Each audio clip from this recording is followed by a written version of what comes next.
There's been 467 updates, official documented updates to Google since 2002. 441 of those updates have happened in the last 3 years. I think that gives you an idea of how much has happened in Google in the last 3 years. It's become a very volatile index, but some things have remained the same. Some things have remained true for Google, and that's been brand. Brand is the most important thing for Google. And the best way to be a brand, or to be a brand in Google, is to adopt a mature content marketing strategy. What is content marketing? There's a lot of definitions of content marketing out there. I think depending on which angle you come from the PR, from the social, from the SEO, from the strategy, everyone's got a different idea of content marketing. It's largely about creating and sharing valuable content. You want to engage customers, you want to get them to trust you. You want to create the kind of content that makes them like, live, love your brand. What is content? Again, this is a massive subject for people. Content can be everything. Content can be a survey, content can be an FAQ section on your website. Content can be white papers, it can be videos. Why is content important? Well, it delivers. Delivers on lots of different fronts. We've already talked about SEO. Kevin's study showed that links are still the most important thing for Google. The link graph is very much alive, and good content gets you links. More importantly, good content gets you good links. From a social perspective, we've talked about the importance of social recommendations. Well, how are you going to get social recommendations without good content? What are people going to share on your website? Good content encourages those plus ones, it encourages those shares. PR has always been about generating buzz for your business, always been about generating news. Content feeds the PR department. It feeds that news generation system. We know that content is kind of becoming the new advertising, really. It's a new consideration cycle. People are fed up with traditional advertising methods, with banners. They become a bit blind to this sort of blatant sell. Editorial content brings them into your brand. It's a soft sell. It can be places where traditional advertising can't be. Your publishing network. This sounds kind of basic, really. If you're going to produce content, you need somewhere to publish it to. That sounds obvious, but then I've often found in my experience that this presents quite a big problem. There's lots of places that you can publish content, of course. We're talking about websites, we're talking about subdomains. A lot of people do this on their social presences. The important thing to remember, really, about social presences is that you don't own those properties. And this is something that I think we sometimes forget. If we've got an over-reliance on Facebook for your publishing network, what do you do when Facebook changes the rules? This is working on a content platform that you don't own. So it's important to have a balance here. I'm not saying don't use social presences. I mean, certainly the Dancing Pony campaign for 3 would be nothing without YouTube. So don't get me wrong on that point. I'm just saying have this at the back of your mind that you need a balance here. You need a balance of being able to publish on your own web properties, and the social properties that you use should be your outposts or embassies that you don't have an over-reliance on. Develop your publishing network. Do you speak with one voice as your brand?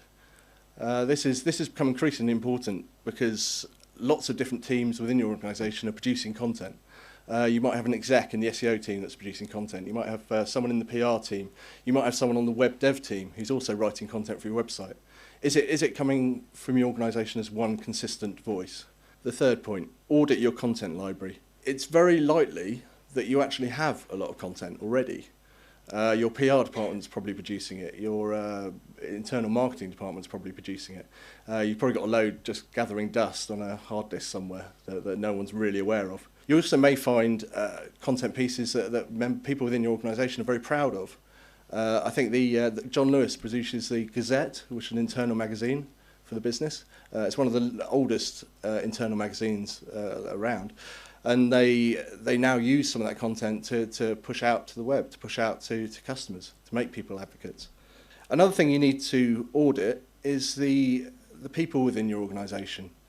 Who have you got within your organisation that has a good author rank? When you audit your organisation, you may find some of your employees have massive Twitter followings, massive Facebook followings. Do you know who's valuable in your organisation that you can make an advocate for your brand? Benchmarking your competition. This is something you need to do in every area. Have an idea of who's doing content really well. What content are they producing? So it's a very good idea to look at your competitors, get inspired by competitors, but also learn from their mistakes. The fifth point, having a 360-degree approach to content. The easy and the practical way of making that happen, despite all the processes, is a content calendar. And I know that sounds like a really obvious tip, but get everyone, literally onto the same page. It's important to remember that even though your competitors can copy your content, they can't copy your processes. And this is a key thing for you to think about as you go forward with this strategy. If you develop the processes that work, that will set you apart from your competitors, far more than your individual releases. Sixth point is the think and act like a publisher. You've got a lot of people telling you this. You have to be publishers now. You have to think and act like a publisher. Produce content that you're proud of as an organisation, and that probably means filtering it through a process, getting somebody who signs this off, somebody who copy edits it. If you don't get a professional copy editor, maybe you use a freelance one, maybe even get some of your secretarial staff to be copy editing this, but work out a process that works for your organisation that absolutely means that everything you release publicly is going to be at the best standard it can be.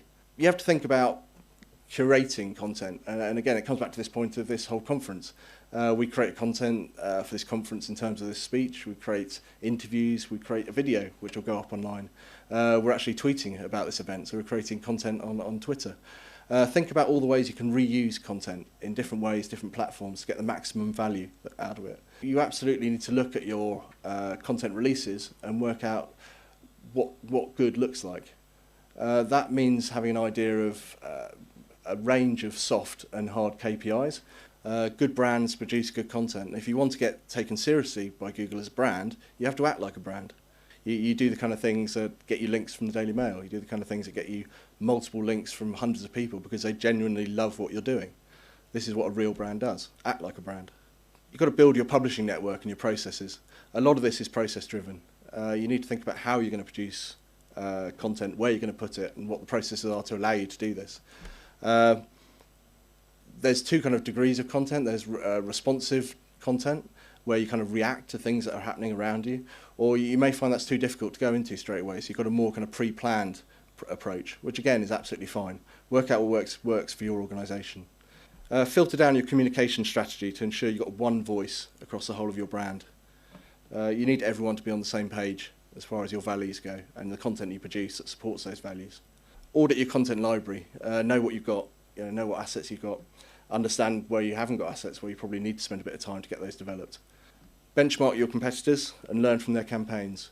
Everyone's starting on this path. I can honestly say, looking around, that these are very early days for a mature content strategy.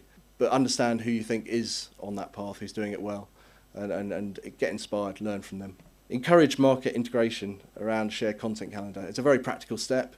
Get a content calendar that's not owned by your PR team, not owned by your social team. Get everyone on the same page with the shared content calendar. And then adopt editorial processes to maintain the quality. Just make sure what you're doing is good. As I say, good brands produce good content. They don't just produce lots of content. There is a difference. And then measure activities to make sure you're building on your successes. You're working out what's working for you, and then you're building on those content releases to make them better, or even to re-release them on an annual basis. That's it. Thank you.